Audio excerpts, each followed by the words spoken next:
നാമം വാഴ്ത്തപ്പെടുമാറാകട്ടെ. ഇന്ന് രാത്രികാലം നമുക്ക് ഒരുമിച്ച് ദിവസം കടന്നു വരുവാൻ ദൈവനായിരിക്കും നല്ല സവാശ കർത്താവിനെ സ്തുതിക്കുന്നു.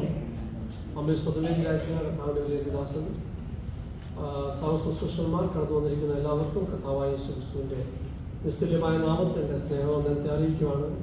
ഇങ്ങനെ ദൈവവചനമായിട്ട് നിങ്ങളുടെ മധ്യയായിരിക്കാൻ ദൈവം എൻ്റെ ജീവിതത്തിൽ ഒരുക്കാൻ നല്ല സവാശ കർത്താവിനെ സ്തുതിക്കുന്നു. പല അമ്മസ്വന്തം ചിന്തകളോടെ പല ആഗ്രഹങ്ങളോടെയാണ് നാം ഇന്ന് രാത്രിക്കാലം കടന്നു വന്നിരിക്കുന്നത്. അമ്മസ്വന്തം ഓരോരുത്തരെയും ദൈവം കണ്ടുകൊണ്ടിരിക്കുകയാണ്. അമ്മസ്വന്തം അവരവർക്ക് വേണ്ടത് അമ്മസ്വന്തം ദൈവം ഇന്ന് തരുവാൻ ദൈവം വിശ്വസ്തനാണ്. നമ്മുടെ ഉപവാസ പ്രാർത്ഥന നടന്നുകൊണ്ടിരിക്കുകയാണല്ലോ.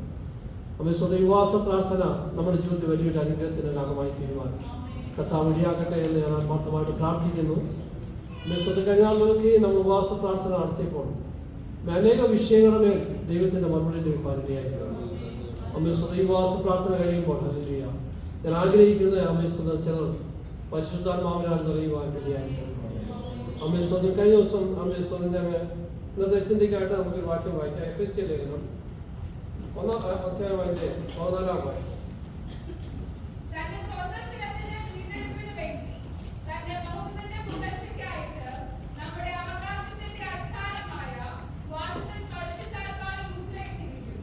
ഇവിടെ നമ്മൾ വായിച്ചു കേട്ടത് വാഗ്ദത്തത്തിന്റെ പരിശുദ്ധാത്മാവിനാൽ നമ്മെ എന്ത് ചെയ്തിരിക്കുന്നു, മുദ്രയിട്ടിരിക്കുന്നു. ഇന്ന് രാത്രിക്കാലം ഇവിടെ ആയിരിക്കുമ്പോൾ ഇതിന് പുറകിൽ ഈ വാക്യം തെരഞ്ഞെടുക്കുവാൻ വലിയൊരു കാര്യമുണ്ടായി. കഴിഞ്ഞ തിങ്കളാഴ്ച രാവിലെ ഇപ്പം ഞാൻ സഞ്ചാരി വീട്ടിലാണ് താമസിക്കുന്നത്. അവിടെ കുറച്ച് സൗകര്യങ്ങളൊക്കെ ഉള്ളതുകൊണ്ട് രാവിലെ ഞാൻ എഴുന്നേറ്റ് ബൈബിൾ വായിച്ചു. അപ്പോൾ ഈ 1-ാം അധ്യായം തന്നെ വായിച്ചിട്ട് ഞാനിങ്ങനെ അല്പം ധ്യാനിച്ച് ഇങ്ങനെ കടന്നു പോകാൻ ഇടയായി തീർന്നു. അന്ന് കുറച്ച് 10 മണിയൊക്കെ ആയപ്പോഴത്തേനും ചെക്കോച്ചായ വിളിച്ചിട്ട് പറഞ്ഞു ഈ വെള്ളിയാഴ്ച ദൈവവചനത്തിൽ ശുശ്രൂഷിക്കണമെന്ന്. അപ്പം അന്ന് എന്നോട് ഇടപെട്ട ഒരു വാക്യമാണ് ഈ വാക്യം. അപ്പോൾ ഞാൻ അച്ഛൻ പറഞ്ഞാൽ ഇങ്ങനെ ദൈവകൃപയിൽ ആശ്രയിച്ച് ദൈവവചനത്തിൽ സംസാരിക്കാമെന്ന് പറഞ്ഞു. അങ്ങനെ ഒരു പ്രത്യേക സാഹചര്യം ഉണ്ടായതുകൊണ്ടാണ് ഇന്ന് രാത്രികാലം നിങ്ങളോടൊപ്പം ദൈവത്തിൻ്റെ വചനമായിട്ട് അയക്കാൻ ഇടയാക്കി. അമ്മസ്വന്തം നമുക്ക് ഈ അന്ത്യകാലത്ത് നമ്മുടെ ജീവിതത്തിൽ ഏറ്റവും ആവശ്യമായിരിക്കുന്നത് പരിശുദ്ധാത്മ സ്നാനമാണ്. കർത്താവിൻ്റെ പരിശുദ്ധാത്മാവിനെ പ്രാപിക്കാതെ നമ്മുടെ ജീവിതത്തിൽ അമ്മസ്വന്തം ഒരു രീതിയിൽ മുൻപോട്ട് പോകാൻ കഴിയാത്ത ഒരു കാലഘട്ടത്തിലാണ് നാം ആയിരിക്കുന്നത്. ഞാൻ എൻ്റെ ചെറുപ്പകാലത്തെ കുറിച്ച് ഓർക്കുന്ന 1983 ഞാൻ അഭിഷേകം പ്രാപിച്ചത്.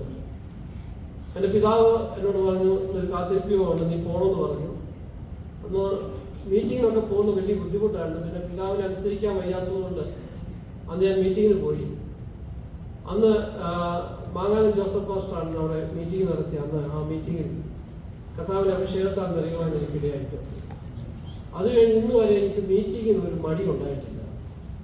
അമ്മസ്വന്തം എനിക്ക് സമയമുണ്ടെങ്കിൽ ഞാൻ കൃത്യസമയത്ത് വരുവാണെങ്കിൽ ചിലപ്പോൾ ലേറ്റായിട്ട് വന്നാലും ഞാൻ മീറ്റിങ്ങിൽ കടന്നു. എനിക്ക് മീറ്റിങ്ങിൽ കടന്നു പോകുന്നത് വലിയ താല്പര്യമാണ്. നമ്മൾ പകർന്ന ആ പരിശുദ്ധാത്മാവ് അമ്മസ്വന്തം എന്നെ അതിനുവേണ്ടി നയിച്ചുകൊണ്ടിരിക്കുകയാണ്. അമ്മസ്വന്തം ഇന്ന് രാത്രികാലം നമുക്ക് ഈ വചനത്തെ അർത്ഥമായി ചിന്തിക്കാൻ എന്നെ കൂടുതലും പ്രേരിപ്പിച്ചത് അമ്മസ്വന്തം അത് യേശു ക്രിസ്തുവിൽ പരിശുദ്ധാത്മാവ് എന്ത് പ്രവൃത്തി ചെയ്തു എന്നുള്ള കാര്യം അല്പമായിട്ട് നിങ്ങളോട് സംസാരിക്കാൻ ഞാൻ ആഗ്രഹിക്കുന്നു. അതിന് മുമ്പായിട്ട് അമ്മസ്തോത്രം രണ്ട് മൂന്ന് ആത്മാക്കളെ കുറിച്ച് ഒന്ന് പറയുവാൻ ഞാൻ ആഗ്രഹിക്കുന്നു. ഒന്ന്, മനുഷ്യനിലുള്ള മനുഷ്യാത്മാവ്. അത് സ്വന്തം നമുക്ക് നമ്മളെ തന്നെ അറിയാൻ പറ്റും. മനുഷ്യനുള്ള മനുഷ്യാത്മാവ് എന്താണെന്ന് നമുക്ക് നമ്മളെ തന്നെ വിവേചിക്കാൻ കഴിയും. എന്നാൽ അമ്മസ്വന്തം അടുത്തൊരു ആത്മാവുണ്ട്, സേവകാത്മാക്കൾ. അമ്മസ്വന്തം അത് ദൂതന്മാരെ കുറിച്ചാണ് അങ്ങനെ പറഞ്ഞിരിക്കുന്നത്. നമുക്കൊരു വാക്യം വായിക്കാം. എഫെസ്യ ലേഖനം 2-ാം അധ്യായം 1-2 വാക്യം.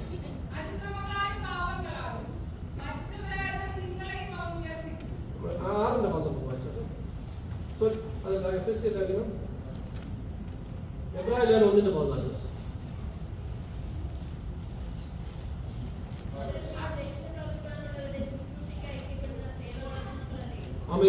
അവർ ദൂതന്മാരെ കുറിച്ച് പറയുന്നത് അവരാരാണ്? സേവാത്മാക്കളാണ് ദൂതന്മാർ. അടുത്ത് നമുക്ക് ദുഷ്ടാത്മാക്കളെ കുറിച്ച് വായിക്കാം. നമുക്ക് പോരാട്ടമുള്ളത് ജഡരക്തങ്ങളോടല്ല, വാഴ്ചകളോടും അധികാരത്തിനും ഈ സ്വഭാവത്തിലെ ദുഷ്ടാത്മ സേനകളോടുമാണ്. ഇപ്പൊ ദുഷ്ടാത്മ സേവകളെ നമുക്കറിയാൻ കഴിയും. അടുത്തതായിട്ടുള്ളത് പരിശുദ്ധാത്മാവാണ്. ആ പരിശുദ്ധാത്മാവാണ് നമ്മളിൽ പാർന്നിരിക്കുന്നത്. സ്വതന്ത്രരാത്രികാലം യേശു ക്രിസ്തുവിൽ പ്രവർത്തിച്ച ചില പരിശുദ്ധാത്മാവിന്റെ ക്രിയകളെ കുറിച്ച് അല്പസമയം ആദ്യമായിട്ട് ചിന്തിപ്പാനാണ് ഞാൻ ആഗ്രഹിക്കുന്നത്. ലൂക്കോസിന്റെ സുവിശേഷത്തിൽ നാം ഇങ്ങനെ വായിക്കുന്നുണ്ട്. ലൂക്കോസിന്റെ സുവിശേഷം 1-ാം അധ്യായം 28 വാക്യം മുതൽ വായിച്ചിട്ട്,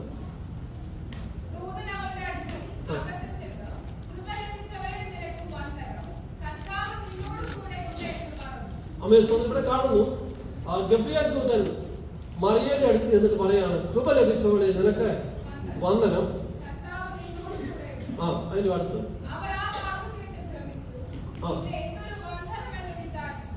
അവിടെ കാണുന്നത് അവൾ ആ വന്ദനം കേട്ട് എന്ത് ചെയ്തു? ഭ്രമിച്ചു പോയെന്നാണ് പറയുന്നത്. ഒരു ദൂതന്റെ സ്വന്തം വന്ദനം മറിയയുടെ ജീവിതത്തിൽ കേട്ടപ്പോൾ അവൾ ഭ്രമിച്ചു പോയി. അത് ഇംഗ്ലീഷ് വാക്യത്തിൽ വായിക്കുന്നത് അതൊരു സല്യൂട്ട്. വളരെ നമ്മുടെ ജീവിതത്തിലൊന്നും അങ്ങനെ ഒരു എന്ത് ചെയ്തിട്ടില്ല, ഒരു വന്ദനം കിട്ടിയിട്ടില്ല. സന്നിച്ചായ വന്ദനം ചെയ്യുന്നത് എങ്ങനെയാണ്? എടാ എന്നൊക്കെ വിളിച്ചാണ് നമ്മളെ വളരെ ഒരു പിതാവിന്റെ സ്ഥാനത്ത് നിന്ന്. ജഗശാന്തനാണെങ്കിൽ എന്നെ വിളിക്കുന്ന മോനെ എന്നാണ്. അപ്പൊ നമ്മുടെ രീതിയിൽ പല രീതിയിലുള്ള വന്ദനങ്ങൾ നമ്മൾ എന്ത് ചെയ്യുന്നുണ്ട്, കേൾക്കുന്നുണ്ട്. പക്ഷേ ഇവിടെ മറിയയുടെ ജീവിതത്തിൽ കേട്ട വന്ദനം മറിയയുടെ ജീവിതത്തിൽ ഇന്ന് വരെ തന്റെ മാതാപിതാക്കളോ തന്റെ ഏറ്റവും സ്നേഹിക്കുന്നവരോ ഒന്നും ചെയ്തൊരു വന്ദനമല്ല മറിയയ്ക്ക് അവിടെ കിട്ടിയത്. വലിയൊരു വന്ദനം അവിടെ ലഭിക്കാൻ ഇടയായി തീർന്നു. അതിന് താഴോട്ട് വായിക്കുമ്പോൾ നമുക്ക് കാണുവാൻ കഴിയും, പരിശുദ്ധാത്മാവ് നിന്റെ മേൽ വരും, അത്യുന്നതന്റെ ശക്തി നിന്റെ മേൽ നിഴലിടും, ആകയാൽ ഉത്ഭവിക്കുന്ന വിശുദ്ധ പ്രജ ദൈവപുത്ര. അപ്പൊ പരിശുദ്ധാത്മാവിനാൽ എന്ത് ചെയ്യപ്പെടും? യേശു ക്രിസ്തു സ്വന്തം മറിയയുടെ ഉദരത്തിൽ ഉരുവാകാൻ ഇടയായി തീർന്നു. മത്തായിയുടെ സുവിശേഷത്തില് 1-ാം അധ്യായത്തിന്റെ 18-ാം വാക്യത്തിൽ ഇങ്ങനെ ഉണ്ട്, അവൻ പരിശുദ്ധാത്മാവിനാൽ മറിയ ആരായെന്ന് കണ്ടു.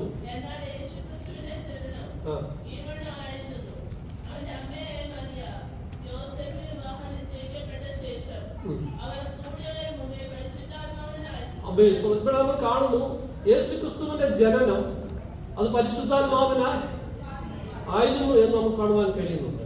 നമുക്ക് യെശയ്യാ പ്രവാചകന്റെ പുസ്തകത്തിലേക്ക് വരാം. അതിന് 11-ാം അധ്യായം 2-ാം വാക്യം വായിച്ചു.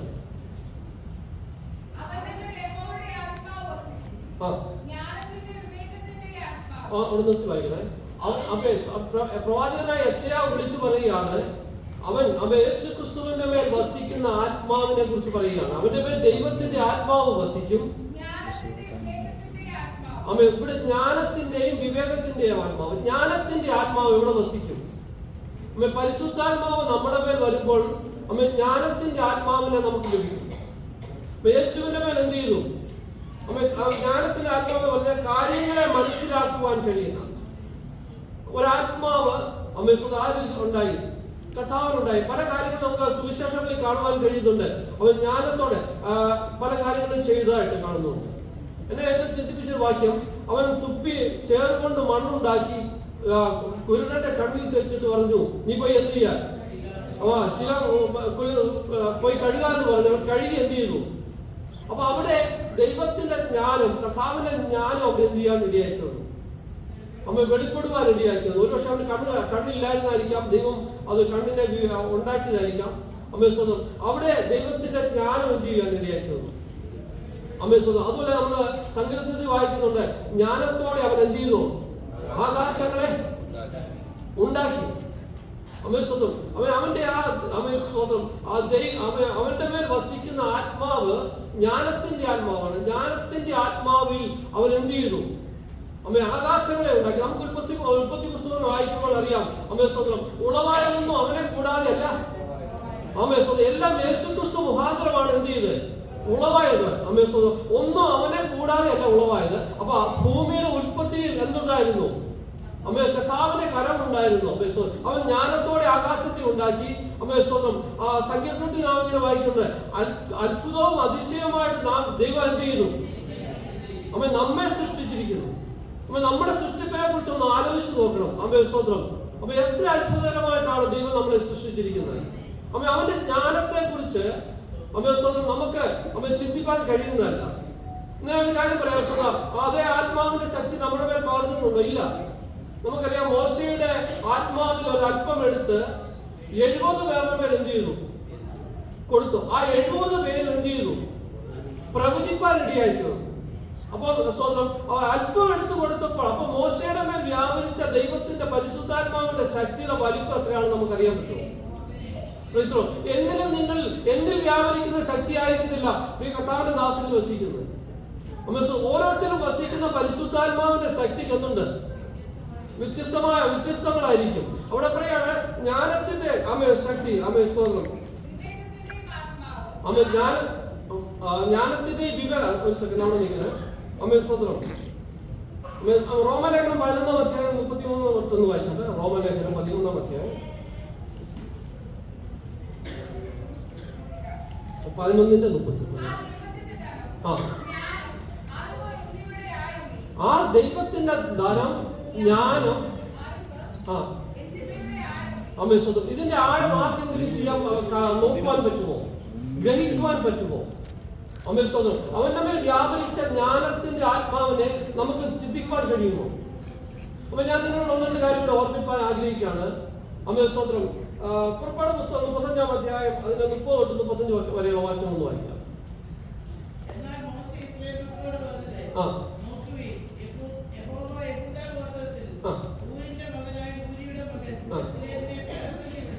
ഇവിടെ കാണുന്നു ബസലേലിനെ എന്ത് ചെയ്തിരിക്കുന്നു? പേർ ചൊല്ലി വിളിച്ച്. ഞാൻ താഴെ ഒന്ന് വായിച്ചത്.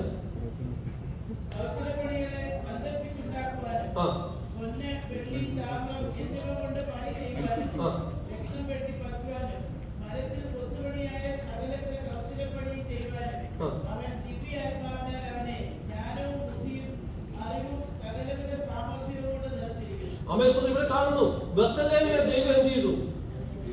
ജ്ഞാനം കൊണ്ട് സകലവിധ അറിവ് കൊണ്ട് എന്ത് ചെയ്തു? ദൈവം നിറച്ചിരിക്കുന്നു. അവിടെ കാണാം. അവിടെ നമുക്ക് അങ്ങനെ ഒരു കാര്യം ചെയ്യാൻ സാധിച്ചെന്നു വെച്ചാല് സമാഗമന കൂടാരത്തെ കുറിച്ചുള്ള വ്യക്തമായ ഒരു കാഴ്ചപ്പാട് മോശയ്ക്ക് മാത്രമേ ലഭിച്ചുള്ളൂ. മലമുകളിൽ വെച്ച് മോശയ്ക്ക് ദൈവം സമാഗമന കൂടാരത്തെ കുറിച്ചുള്ള വ്യക്തമായ അതിനെ കുറിച്ചുള്ള വെളിപ്പാട് കൊടുത്തു. പക്ഷെ അത് പണിയുവാൻ ദൈവം എന്ത് ചെയ്തു? ബസലേലിനെ തിരഞ്ഞെടുത്തു. എന്നിട്ട് അവന്റെ മേൽ എന്ത് ചെയ്തു? ആ ജ്ഞാനത്തിന്റെ ആത്മാവിനെ പകരുവാൻ ഇടയായിത്തീർന്നു. അതിനെക്കുറിച്ച് ഇങ്ങനെയല്ല എഴുതിയിരിക്കുന്നത്. കൊത്തുപണികളൊക്കെ സങ്കല്പിച്ച് ചെയ്യുവാൻ. ഇന്നത്തെ 3D സിസ്റ്റം ഒന്നും അന്നില്ല. അപ്പൊ മോശ പറഞ്ഞത്, മോശയോട് ദൈവം പറയുന്നുണ്ട്, ഞാൻ നിനക്ക് തന്ന അതേ രീതിയിൽ തന്നെ എന്ത് ചെയ്യണം? അവിടെ വെച്ച് കാണിച്ച അതേ രീതിയിൽ തന്നെ എന്ത് ചെയ്യണം? പണിയണം. അതിനകത്ത് വ്യത്യാസമൊന്നും വരുത്താൻ ദൈവം സമ്മതിക്കത്തില്ല. പക്ഷെ അതിനുവേണ്ടി എന്ത് ചെയ്തു? ദൈവം ഒരാളെ എന്ത് ചെയ്തു? തെരഞ്ഞെടുത്ത് ജ്ഞാനത്തിന്റെ ആത്മാവിനെ കൊടുത്തു. നിങ്ങളോട് ഒരു കാര്യം പറയാം. സ്തോത്രം. ഒരു ദൈവദാസനായിരിക്കും വെളിപ്പാട് കിട്ടുന്നത്. ഒരു ദൈവസഭയെ കുറിച്ച്, ഒരുപക്ഷെ ഈ ദൈവസഭയെ കുറിച്ച് വ്യക്തമായ വെളിപ്പാട് സണ്ണിച്ചാനായിരിക്കും ലഭിച്ചത്. പക്ഷെ ദൈവം എന്ത് ചെയ്യുന്നറിയാമോ? അതിന്റെ പണിക്ക് വേണ്ടി ചിലരെ ജ്ഞാനാത്മാവിനാൽ എഴുന്നേൽപ്പിക്കും. ചിലരെ ചില വിഷയത്തിന് വേണ്ടി ദൈവം എന്ത് ചെയ്യുന്നറിയാമോ? ദൈവത്തിന്റെ ജ്ഞാനം കൊടുത്ത് ദൈവം അതിനു വേണ്ടി ഉപയോഗിക്കും. പിന്നെ ദൈവമക്കളെ, നിങ്ങൾ ആരും വിചാരിക്കരുത് എല്ലാവരും ജ്ഞാനിയായിട്ടാണ് ജനിക്കുന്നത്. അതുകൊണ്ടാണ് യാക്കോബിന്റെ ലേഖനം 1-ാം അധ്യായത്തിൽ പറയുന്നത്, നിങ്ങൾ ഒരുവന് ജ്ഞാനം കുറവാണെങ്കിൽ ഫൽസിക്കാതെ നിനക്ക് ജ്ഞാനം കുറവാണെങ്കിൽ ദൈവത്തോട് ചോദിച്ചാൽ ഒരു ഫൽസനയും ദൈവം ചെയ്യത്തില്ല, ഒരു വഴക്കും എന്ത് ചെയ്യത്തില്ല, ഔദാര്യമായിട്ട് തരും. ദൈവത്തിന്റെ പരിശുദ്ധാത്മാവ് നമ്മളിൽ വസിക്കുമ്പോൾ ജ്ഞാനമില്ലെന്ന് നിങ്ങൾക്ക് തോന്നുന്നെങ്കിൽ, ഞാൻ ഒന്നൊരു കാര്യം കൂടെ പറയാം. സ്തോത്രം. ശലോമോൻ ദൈവത്തോട് പ്രാർത്ഥിച്ചു, എന്ത്? ജ്ഞാനം തരണം, വിവേകം തരണമെന്ന്. ജ്ഞാനിയായിട്ടായിരുന്നില്ല എനിക്ക് അവർ പക്ഷെ ജനിച്ചത്. അവൻ പറഞ്ഞ ഇങ്ങനെയാണ്, ശലോമോൻ പറഞ്ഞ ഇങ്ങനെയാണ്, നിന്റെ ജനത്തെ നടത്തുവാനുള്ള ജ്ഞാനവും വിവേകവും എനിക്ക് എന്ത് ചെയ്യണം? ദൈവം അവിടെ കൊടുത്തു. അപ്പൊ എപ്പോഴാണ് ദൈവം ജ്ഞാനവും വിവേകം കൊടുത്തത്? താൻ പ്രാർത്ഥിച്ചപ്പോഴാണ് ജ്ഞാനവും വിവേകം കൊടുത്തത്. നമ്മളിൽ ജ്ഞാനം കുറവാണെങ്കിൽ, നമുക്ക് വിവേകം കുറവാണെങ്കിൽ, നാം ദൈവത്തോട് എന്ത് ചെയ്യണം? യാചിച്ചാൽ ദൈവം നമുക്കത് എന്ത് ചെയ്യും? ദൈവം അത് നമുക്ക് തരും. അവന്റെ മേൽ ജ്ഞാനത്തിന്റെ ആത്മാവ് വസിച്ചു. അവൻ നമുക്കൊരു വാക്യം വായിക്കാം. സ്തോത്രം. പുറപ്പാട് പുസ്തകം 28-ാം അധ്യായത്തിന്റെ 3-ാം വാക്യം വായിച്ചു.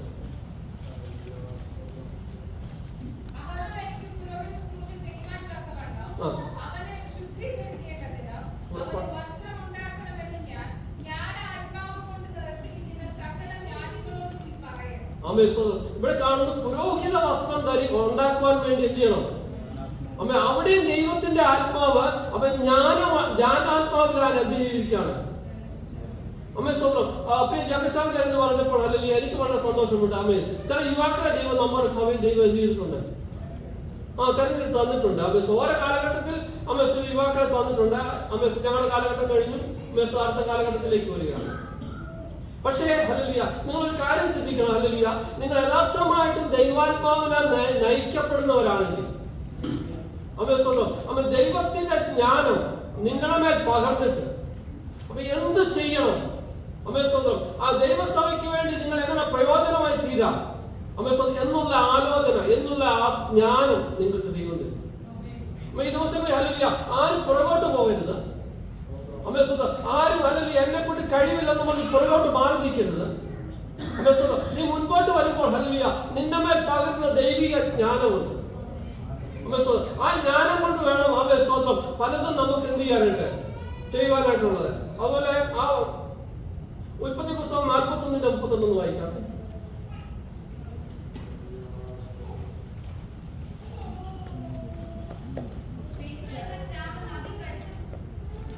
അതല്ലേ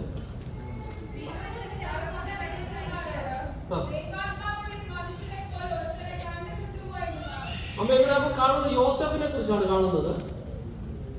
സ്തോത്രം. യോസഫ് ഫറവോന്റെ അടുത്ത് ചെല്ലുവാൻ റെഡിയായി തീർന്നു. അവരെ അടുത്ത് ചെന്നിട്ട് അതിന്റെ ചരിത്രം മുഴുവൻ ഞാൻ പറയാൻ ആഗ്രഹിക്കുന്നില്ല. അതായത് 33-ാം വാക്യം മുതൽ വായിച്ചാൽ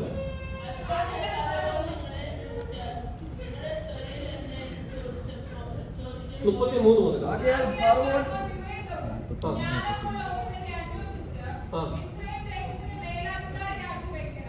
ഇവിടെ കാണുന്നുണ്ട്. സ്തോത്രം. ഫറവോൻ ഒരു സ്വപ്നം കണ്ടു.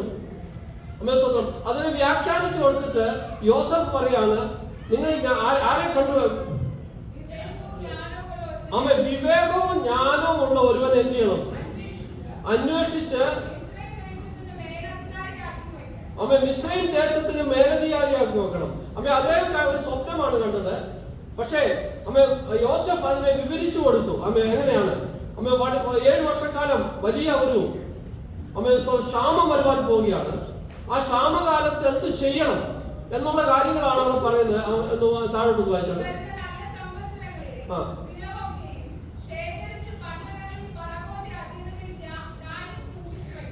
ഇവിടെ ഫറവോന്റെ അധീനതയിൽ എന്ത് ചെയ്യണം? ഈ 7 വർഷക്കാലം ധാന്യമൊക്കെയും സൂക്ഷിച്ചു വെക്കണം.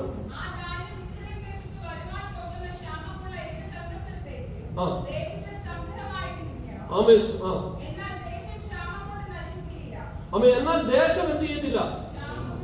ഈ ഒരു സ്വന്തം ഈ ജ്ഞാനത്തിന്റെ വാക്ക് കേട്ടപ്പോൾ നമ്മുടെ മലയാള ഭാഷയിൽ പറഞ്ഞ രാജാവിന്റെ കിളിപോയി. അപ്പൊ അദ്ദേഹം പറയാണ്, ഇവനെ പോലെ ഒരുവനെ എന്ത് ചെയ്യുമോ? ദൈവാത്മാവ് ജ്ഞാനത്തിൽ നിന്നെ നിറച്ചാൽ ഒരു പക്ഷെ നീ കമ്പനിയിൽ പറയുന്ന ഒരൊറ്റ വാക്ക് മതി. ഹല്ലേലൂയ, ഇവനെ പോലെ ഒരുവനെ കണ്ടുകിട്ടു, അല്ലെങ്കിൽ ഇവളെ പോലെ ഒരുവനെ കണ്ടുകിട്ടു. അവിടെ എന്ത് ചെയ്താണ്? അവന്റെ മേൽ ദൈവത്തിന്റെ ജ്ഞാനാത്മാവല്ല നിറയപ്പെട്ടു. അവൻ കാര്യങ്ങളെ ഗ്രഹിച്ച് അവൻ പറഞ്ഞപ്പോൾ ഫറവോൻ പറഞ്ഞു, ഇവനെ പോലെ ഒരുവനെ നമുക്ക് അവിടെ കിട്ടുമല്ലോ. നമ്മുടെ നാട്ടിലൊന്നുമില്ല. അതുകൊണ്ട് ഇവനെ എന്ത് ചെയ്യാൻ പോവാണ്? എനിക്ക് താഴെ രണ്ടാമനായിട്ട് വെക്കുവാൻ പോവുകയാണ്. ചിലരുടെ ജ്ഞാനത്തിന്റെ ആത്മാവ് പകരണം. ഈ വർഷം തീരുന്നതിന് മുമ്പേ ഹല്ലേലൂയ ദൈവത്തിന്റെ ആത്മാവ് നമ്മുടെ മേൽ പകരുവാൻ ഇടയായിട്ടുണ്ട്. ഒരു വാക്യം വായിക്കാം. ദാനിയേലിന്റെ പുസ്തകം 5-ാം അധ്യായത്തിന്റെ 14-ാം വാക്യം.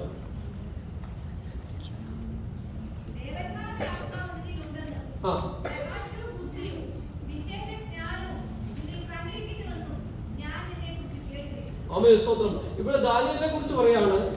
അവൻ വിശേഷമായ അവൻ ജ്ഞാനം നിന്നിലുണ്ട്. അമ്മേ സ്വന്തം അമ്മ നമുക്ക് ദാനിയേലിനെ കുറിച്ച് വ്യക്തമായിട്ട് അറിയാം. അമ്മേ സ്വന്തം അവനെ പിടിച്ചോണ്ട് വന്നതാണ്. അവൻ ലോകത്തിന് അവരുടെ കൂട്ടുകാർക്ക് അനുരൂപമാകാതെ അവൻ ദൈവത്തോട് പ്രത്യേകമായ അമ്മേ സ്വന്തം ബന്ധം സ്ഥാപിച്ച് അവൻ ശാഖപദാർത്ഥങ്ങൾ മാത്രം ഭക്ഷിച്ച് അവൻ ജീവിച്ച അവൻ ദൈവത്തോട് പ്രാർത്ഥിച്ച ഒരു വ്യക്തിയാണ് ദാനിയേൽ. പക്ഷെ അവൻ ആരാണ്? അവന്റെ മേൽ ദൈവത്തിന്റെ ഒരു ജ്ഞാനമുണ്ടായി. ഒരു കാര്യം മനസ്സിലാക്കുവാൻ നമുക്കിടയായി തീരും. അമ്മേ സ്വന്തം അവനെ ഉപയോഗിച്ചത് ദൈവിക പ്രവർത്തനങ്ങൾക്കല്ല, ഒരു രാജ്യത്തിന്റെ പ്രവർത്തനങ്ങൾക്കാണ്. പക്ഷേ അവന്റെ മേൽ ദൈവത്തിന്റെ ആത്മാവ് ഉണ്ടായിരുന്നുകൊണ്ട് അവനൊരു ജ്ഞാന സമ്പൂർണനായി തീരുവാനിടയായി. ഞാൻ യാക്കോബിന്റെ ലേഖനത്തിലെ വാക്യം ഒന്നുകൂടെ പറയാണ്, നിങ്ങളിൽ ഒരുവന് ജ്ഞാനം കുറവാണെങ്കിൽ. അമ്മേ സ്വന്തം ഈ ദിവസങ്ങളിൽ ഹല്ലേലൂയ നമുക്ക് തന്നെ തോന്നാറുണ്ട്, ഹല്ലേലൂയ എന്നെ കൊണ്ടൊന്നും പറ്റത്തില്ലെന്ന്. എന്നെ കൊണ്ട് ഈ എക്സാം പാസ്സാകത്തില്ലെന്ന് നമുക്ക് തോന്നാറുണ്ട്, അല്ലെ എന്നെ കൊണ്ട് പലതും ചെയ്യുവാൻ കഴിയത്തില്ലെന്ന് നമുക്ക് തോന്നാറുണ്ട്. എന്നാൽ യുവാസ പ്രാർത്ഥന പറയാണ്, നീ ആത്മാവിനെ പ്രാപിക്കുന്നുവെങ്കിൽ, നീ ആത്മാവിനാൽ നിന്റെ വിഷയങ്ങളെ ജാഗരിച്ച് പ്രാർത്ഥിക്കുന്നുവെങ്കിൽ, വിഷയത്തെ മുമ്പിൽ വെച്ചിട്ട് നീ ആത്മാവിൽ ആരാധിക്കുന്നുവെങ്കിൽ, വിശേഷമായ ജ്ഞാനത്താൽ വിശേഷമായ വിവേകത്താൽ ദൈവാത്മാവ് നിന്നെ തെറിപ്പാൻ ഇടയായി. അനേകർക്ക് വഴികാട്ടിയായി തീരുവാൻ, അനേക കാര്യങ്ങളെ ഇംപ്ലിമെന്റ് ചെയ്യുവാൻ, നിന്നെ ദൈവത്തിന് ഉപയോഗിക്കാൻ ഹല്ലേലൂയ ദൈവത്തിന് കഴിയും. നിന്റെ പേരിൽ ആത്മാവ് വസിക്കണം. എവിടെയായിരിക്കുന്നോ ഒരു പെന്തിക്കോസ്തുകാരനായിരിക്കുന്നെന്ന് നിന്റെ കൂട്ടുകാരറിയട്ടെ. നിന്റെ പേരിൽ ആത്മാവുണ്ടെന്ന് നിന്റെ കൂടെയുള്ളവർ അറിയട്ടെ. നീ ചെയ്യുന്ന കാര്യങ്ങൾ സാധിക്കുമെന്ന് നിന്റെ കൂടെയുള്ളവർ അറിയട്ടെ. നിന്റെ ഒരു കാര്യത്തിന് വിട്ടാൽ നീ ആ കാര്യം നേടിക്കൊണ്ടുവരുമെന്ന് നിന്റെ കമ്പനിയിലുള്ളവർ അറിയട്ടെ.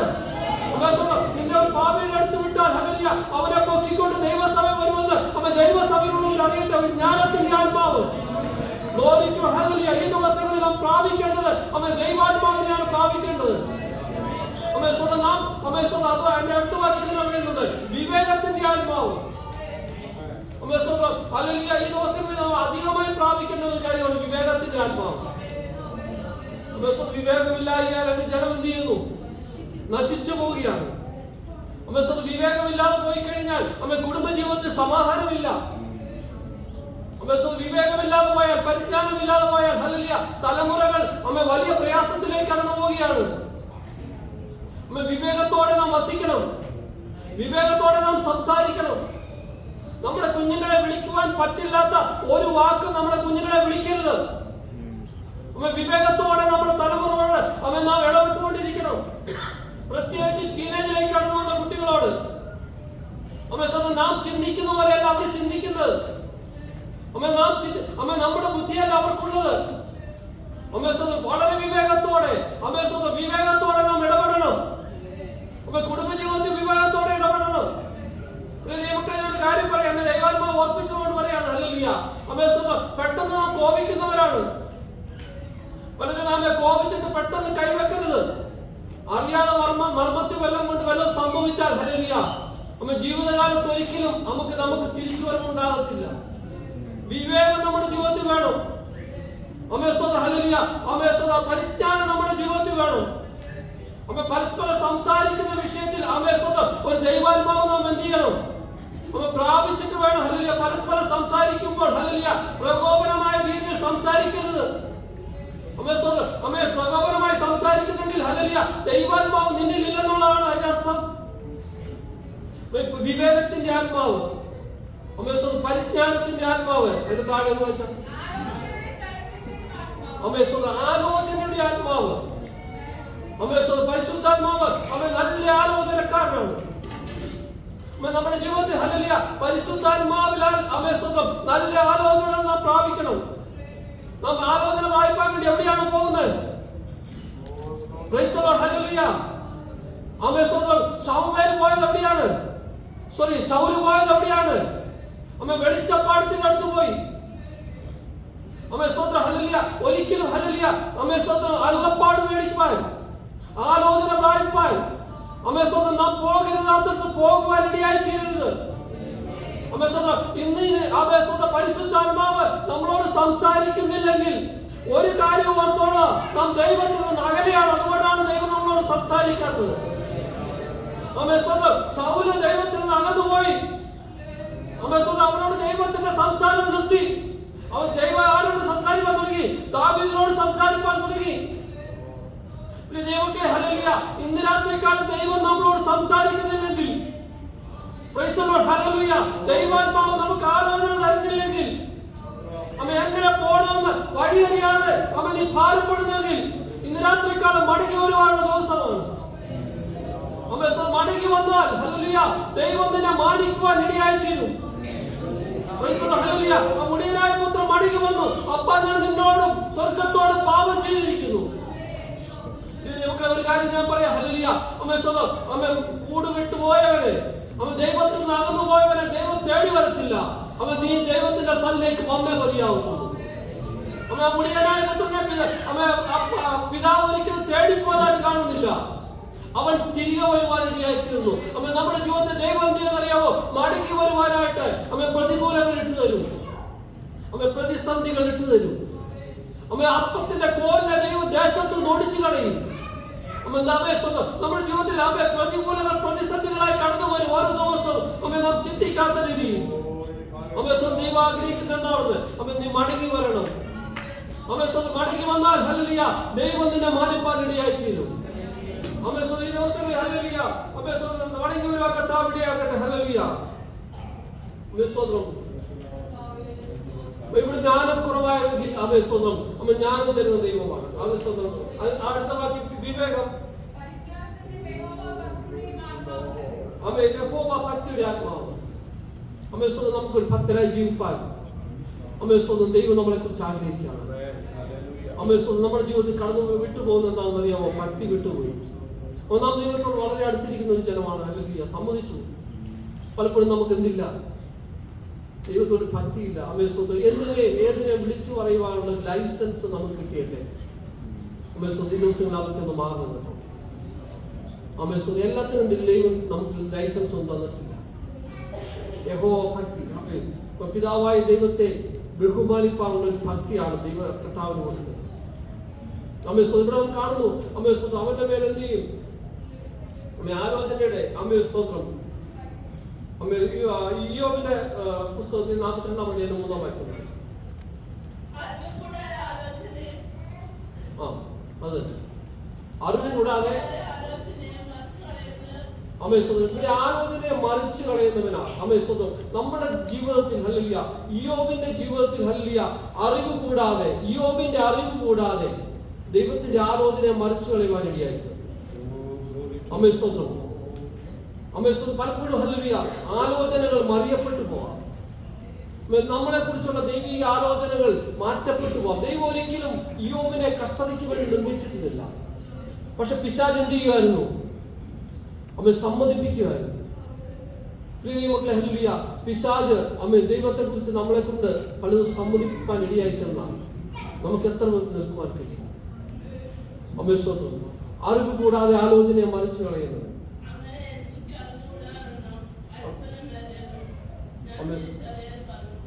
സമയം പോകുന്നുണ്ട്, ഞാൻ പെട്ടെന്ന് പറഞ്ഞു പോട്ടെ. അമ്മേശ്വരം അത് സങ്കീർത്തനത്തിൽ ഇങ്ങനെ ഉണ്ട്. അമ്മേശ്വരം 73-ാം സങ്കീർത്തനത്തിൽ ഇങ്ങനെ വായിക്കുന്നുണ്ട്, നിന്റെ ആലോചനയാൽ നീ എന്നെ നടത്തും പിന്നത്തതിൽ മഹത്വത്തിലേക്ക് തന്നെ. അമ്മേശ്വരം അവിടെ ആലോചന തരുന്ന പരിശുദ്ധാത്മാവ്. അമ്മേശ്വരം നിന്റെ ആലോചനയാൽ തക്ക സമയത്ത് ഹൃദയമക്കളെ ഹല്ലേലൂയ, തക്ക സമയത്ത് ദൈവിക ആലോചന നമ്മുടെ ജീവിതത്തിൽ. അമേശ്വരം ആര് പറഞ്ഞില്ലെങ്കിൽ തന്നെ അമേശ്വരം നീ കടന്നു പോകുമ്പോൾ ഒരു പാട്ടിന്റെ അടിയായിരിക്കാം, ഒരു വാക്യത്തിന്റെ ശകലമായിരിക്കാം, അമേശ്വരം മറ്റ് ദൈവദാസന്മാർ ഒരു വാക്കായിരിക്കാം. അമേശ്വരം നിന്റെ ആലോചനയാൽ നീ എന്നെ നടത്തും.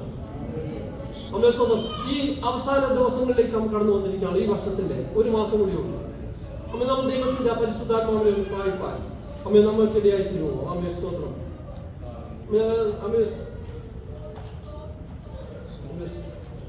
അടുത്തായിട്ട് നമുക്ക് കാണുവാൻ കഴിയുന്ന അമേശ്വരം യേശുക്രിസ്തുവിന്റെ യേശുക്രിസ്തുവിൽ വസിച്ച പരിശുദ്ധാത്മാവ്. യേശുക്രിസ്തുവിനെ അമേശ്വരം ദേവാലയത്തിലേക്ക് കൊണ്ടുപോയപ്പോൾ അവിടെ ശിമി എന്ത് ചെയ്തു? പരിശുദ്ധാത്മാവിനാൽ നിറയുവാൻ ഇടയായിരുന്നു. അമേശ്വരം യേശുക്രിസ്തുവിനെ കണ്ടപ്പോൾ അവൻ പരിശുദ്ധാത്മാവിന്റെ നിറവിൽ പറഞ്ഞു, അമേശ്വരം മതിയോ ഹോവേ, ഇനി എന്നെ എന്ത് ചെയ്തോണം? സമാധാനത്തോടെ അയക്കാം. നീ ഒരിക്കലും എന്റെ കണ്ണ് കണ്ടുവല്ലോ. ശിബി യേശുവിനെ ദേവാലയത്തിലേക്ക് കൊണ്ടുവന്നപ്പോൾ അവിടെയും ഒരു പരിശുദ്ധാത്മാവിന്റെ പ്രവർത്തനം കാണുവാൻ ഇടയായിട്ടുണ്ട്. അടുത്തായിട്ട് നമുക്ക് കാണുവാൻ കഴിയുന്നത് യേശുക്രിസ്തു സ്നാനമേറ്റപ്പോൾ സ്വന്തം യോഹന്നാന്റെ കീഴിൽ സ്നാനമേറ്റപ്പോൾ നാം കാണുന്നുണ്ട്, ഇവൻ എന്റെ പ്രിയപുത്രൻ, ഇവനിൽ ഞാൻ പ്രസാദിച്ചിരിക്കുന്നു. സ്വന്തം അവിടെ പരിശുദ്ധാത്മാവ് പ്രാവുന്ന രൂപത്തിൽ ആറുമേൽ ആവശ്യപ്പാൻ ഇടയായിട്ടുണ്ട്. യേശുക്രിസ്തുവിൽ വ്യാപരിപ്പാൻ ഇടയായിട്ടുണ്ട്. 2 പത്രോസിന്റെ ലേഖനത്തിൽ ഇങ്ങനെ വായിക്കുന്നുണ്ട്, ഇവൻ എന്റെ പ്രിയപുത്രൻ, ഇവനിൽ ഞാൻ പ്രസാദിച്ചിരിക്കുന്നു. യേശുക്രിസ്തുവിന്റെ സ്നാനം അതിലും ഒരു പരിശുദ്ധാത്മാവിന്റെ നമുക്ക് കാണുവാൻ കഴിയുന്നുണ്ട്. അടുത്താണ് നാം കാണുന്നത് യേശുക്രിസ്തുവിനെ സ്നാനമേറ്റ ഉടനെ എവിടേക്ക് കടന്നുപോയി? പരീക്ഷയിലേക്ക് അവൻ മരുഭൂമിയിലേക്ക് പോവാൻ ഇടയായിട്ടുണ്ട്. പിശാചിനാൽ പരീക്ഷിക്കപ്പെടുവാൻ അവൻ എവിടെ പോയി? മരുഭൂമിയിലേക്ക് കടന്നു പോകാൻ ഇടയായിട്ടുണ്ട്. അവിടെ വെച്ച് 40 ദിവസം അവൻ ഉപവസിച്ചു. അതിനുശേഷം പിശാച് അടുത്തു വന്നു. പിശാച് അടുത്തു വന്നിട്ട് അവനോട് പറഞ്ഞു, ഈ കല്ലിനോട് അപ്പമാവാൻ പറഞ്ഞു. അവിടെ പിശാച് യേശുവിനെ പരീക്ഷിക്കാൻ ഇടയായിട്ടുണ്ട്. ഈ സമയത്ത് എനിക്ക് പറയാനുള്ള ഒരു കാര്യം, ഒന്നാം മനുഷ്യനായ ആദാം പരീക്ഷകളിൽ പരാജയപ്പെട്ടു നിൽക്കുമ്പോൾ ഒടുക്കത്തെ ആദാമായ ക്രിസ്തു പരീക്ഷകളെ ജയിച്ച് മുൻപോട്ട് വരികയാണ്. പരിശുദ്ധാത്മാവിന്റെ ശക്തി നമ്മുടെ മേലുണ്ടെങ്കിൽ, ആത്മബലം നമ്മുടെ മേലുണ്ടെങ്കിൽ പരീക്ഷകളെ ജയിപ്പാനുള്ള ദൈവശക്തി നമുക്ക് ലഭിക്കാൻ. അവനെ നയിച്ചത് എങ്ങനെയാണ്? അവനെ ആത്മാവിനാൽ എന്ത് ചെയ്തു? മരുഭൂമിയിലേക്ക് നയിച്ചു. ആത്മാവാണ് അവനെ എന്ത് ചെയ്ത് പരീക്ഷയിലേക്ക് നയിച്ചത്. പക്ഷെ അവിടെ വെച്ച് അവൻ ജയിപ്പാൻ ഇടയായി തീർന്നു. ദൈവമക്കളെ, ഹല്ലേലൂയ, ആ ജയിച്ചവന്റെ സന്തതിയാണ് നാം. ആ ജയിച്ചവന്റെ അവന്റെ മക്കളാണ് നാം. ഈ ദിവസങ്ങളിൽ ഹല്ലേലൂയ നമ്മൾ പ്രാപിക്കേണ്ട പരിശുദ്ധാത്മാവ് ജയത്തിന്റെ പരിശുദ്ധാത്മാവാണ് പ്രാപിക്കേണ്ടത്. അടുത്തതായിട്ട് നാം കാണുന്നുണ്ട്, ഹല്ലേലൂയ, കർത്താവിന്റെ ശുശ്രൂഷകളിൽ പരിശുദ്ധാത്മാവിന്റെ ശക്തി ഉണ്ടായിരുന്നു. അപ്പോസ്തലപ്രവൃത്തികൾ 10:38 വായിച്ചു.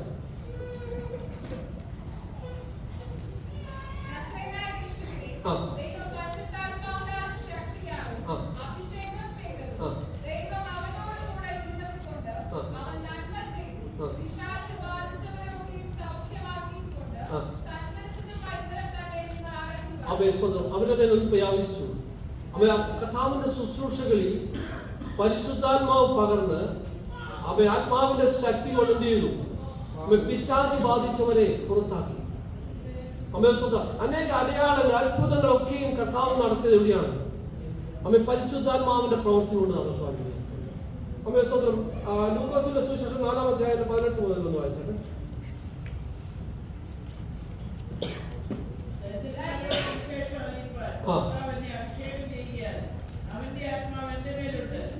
ദരിദ്രരോട് സുവിശേഷം അറിയിപ്പാൻ കർത്താവിന്റെ പ്രവൃത്തി കാലഘട്ടത്തിൽ സുവിശേഷം അറിയിപ്പാനുള്ള ഒരു ആത്മാവ് എന്തുണ്ടായിരുന്നു? പരിശുദ്ധാത്മാവിനെ കർത്താവിൽ പകർന്നിരുന്നു. ഈ ദിവസങ്ങളിൽ ഹല്ലേലൂയ നമ്മളിലും അങ്ങനെ ഒരു ആത്മാവിനെ പകർന്നെങ്കിൽ ദരിദ്രന്മാരോട് സുവിശേഷം പറയുവാൻ, പാപികളോട് സുവിശേഷം പറയുവാൻ, അനേകരോട് ഗോസ്പൽ ഷെയർ ചെയ്യുവാൻ ദൈവാത്മാവ് നമ്മളെ ഒരുക്കിയിരുന്നെങ്കിൽ നമ്മൾ നന്നായിരുന്നു. അടുത്തായി നമുക്ക് കാണുവാൻ കഴിയുന്നുണ്ട്, അവന് മരണത്തിൽ എന്തുണ്ടായിരുന്നു? പിതാവേ, എന്റെ ആത്മാവിനെ നിന്റെ മേൽ എന്ത് ചെയ്യുന്നു? ഭരമേൽപ്പിക്കുന്നു. അത് നമുക്ക് കാണുവാൻ കഴിയും. കർത്താവിന്റെ ഉയർപ്പിൽ എന്തുണ്ടായിരുന്നു? റോമാലേഖനം 8-ാം അധ്യായം 11-ാം വാക്യം വായിച്ചു.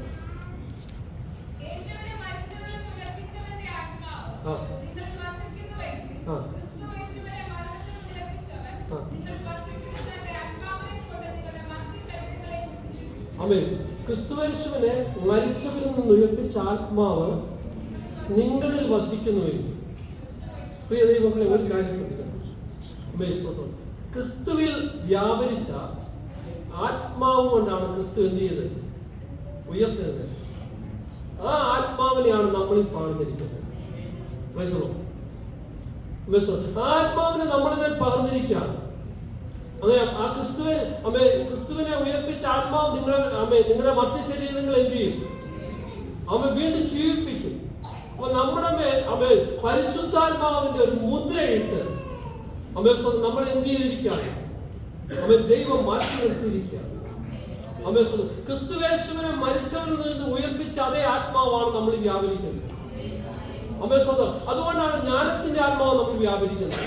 അതുകൊണ്ടാണ് പരിജ്ഞാനത്തിന്റെ ആത്മാവ്, ആലോചനയുടെ ആത്മാവ്, അമേശ്വര വീര്യപ്രവൃത്തിയുടെ ആത്മാവ്. കർത്താവ് പറഞ്ഞു, ഹല്ലേലൂയ, എന്നിൽ വിശ്വസിക്കുന്നവൻ ഞാൻ ചെയ്തതിലും അധികം ചെയ്യും. അമേശ്വര അവനിൽ വസിക്കുന്ന പരിശുദ്ധാത്മാവ്, ഹല്ലേലൂയ, ഈ പുതിയ നിയമസഭയ്ക്ക് പകർന്നിട്ട് പോയിരിക്കുകയാണ്. പ്രിയമക്കളെ, ഹല്ലേലൂയ, അമേശ്വര അനേക വിധമായ ഹല്ലേലൂയ ശുശ്രൂഷകൾ ചെയ്യുവാൻ തക്കവണ്ണം നമ്മളെ പ്രാപ്തരാക്കുവാൻ ഈ ദിവസങ്ങളിൽ പരിശുദ്ധാത്മാവിന് കഴിയും. പ്രാപിക്കേണ്ടത് ഹല്ലേലൂയ പരിശുദ്ധാത്മാവിനെയാണ് പ്രാപിക്കേണ്ടത്. എങ്കിൽ മാത്രമേ നമ്മുടെ ജീവിതത്തിൽ ഒരു ശക്തിയുള്ളൂ. എങ്കിൽ മാത്രമേ നമ്മുടെ ജീവിതത്തിൽ ഒരു ഉന്മേഷം കിട്ടത്തുള്ളൂ. ഇവിടെ വന്നിട്ട് വെറുതെ പോവല്ല. ഇവിടെ വന്നിട്ട് ആത്മാവിൽ ആരാധിച്ചിട്ട് പോകുമ്പോൾ അടുത്തയാഴ്ച കടന്നു വരുവാനുള്ള പ്രത്യേക ഒരു ദൈവകൃപ നമുക്കുണ്ട്. പ്രത്യേക ഒരു താല്പര്യം നമ്മുടെ ജീവിതത്തിൽ ഉണ്ടാകും. പലപ്പോഴും ഹല്ലേലൂയ എന്തുകൊണ്ടാണ് നമ്മുടെ ജീവിതത്തിൽ പലതും ഹല്ലേലൂയ താല്പര്യമില്ലാതിരിക്കുന്നത്? പലപ്പോഴും നമ്മുടെ ഹൃദയം തുറന്ന് ഉള്ള തുറന്ന് നമുക്ക് ദൈവത്തെ ഒന്ന് ആരാധിക്കാൻ കഴിയുന്നില്ല. അനേക വിധമായ ചിന്തകൾ കൊണ്ട്, അനേക വിധമായ ഭാരങ്ങൾ കൊണ്ട്, അനേക വിധമായ പ്രശ്നങ്ങൾ കൊണ്ട്, അല്ലെങ്കിൽ കുഞ്ഞുങ്ങളുടെ വിഷയം, അവയവത്തിന്റെ വിഷയം, കടഭാരങ്ങൾ എല്ലാമായിട്ടാണ് നാം കടന്നു വരുന്നത്. എന്നാൽ ഹല്ലേലൂയ ദൈവത്തിന്റെ ആത്മാവ് നമ്മളിൽ പ്രവർത്തിച്ചു കഴിയുമ്പോൾ, നമ്മളിൽ ഒന്ന് വ്യാപരിച്ചു കഴിയുമ്പോൾ, ഹല്ലേലൂയ ഇതൊക്കെ മാറും. ഹല്ലേലൂയ ഇതൊക്കെ മാറി. ഹല്ലേലൂയ നാം ആത്മാവിനാൽ നിറയുമ്പോൾ, ഹല്ലേലൂയ നമ്മെ ഒരു സ്വതന്ത്രനാക്കി, ഒരു ശക്തി തന്ന, ഹല്ലേലൂയ ഒരു ബലം തന്ന് നമ്മളെ നടത്തുന്ന കർത്താവാണ്. നമുക്കറിയാം ഹല്ലേലൂയ പുതിയ നിയമത്തിലേക്ക് ഞാൻ കടന്നു വരുന്നില്ല. ഹല്ലേലൂയ പുതിയ നിയമത്തിൽ വരുന്നുണ്ട്. അപ്പൊ വരുമ്പോൾ ഇങ്ങനെ വായിക്കുന്നുണ്ട്. 1 Corinthians 12:4 മുതൽ വായിച്ചാൽ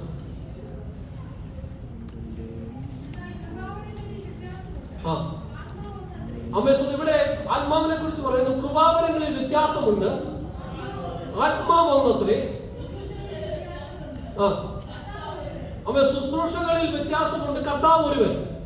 അതിന്റെ താഴെ വായിച്ചത്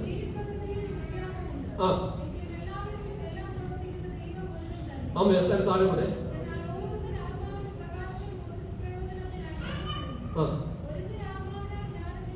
ഒരുത്തൻ ആത്മാവിനാൽ ജ്ഞാനത്തിന്റെ വചനം,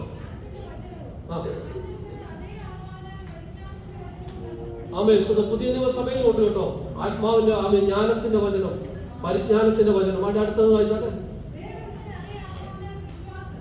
അതേ ആത്മാവിനാൽ വിശ്വാസം, അതേ ആത്മാവിനാൽ രോഗശാന്തി. ചിലർക്ക് വിശ്വാസമുണ്ട് കേട്ടോ. ചില കാര്യങ്ങൾ ഹല്ലേലൂയ വിശ്വാസത്താൽ നേടിയവരെ എനിക്കിവിടെ അറിയാം.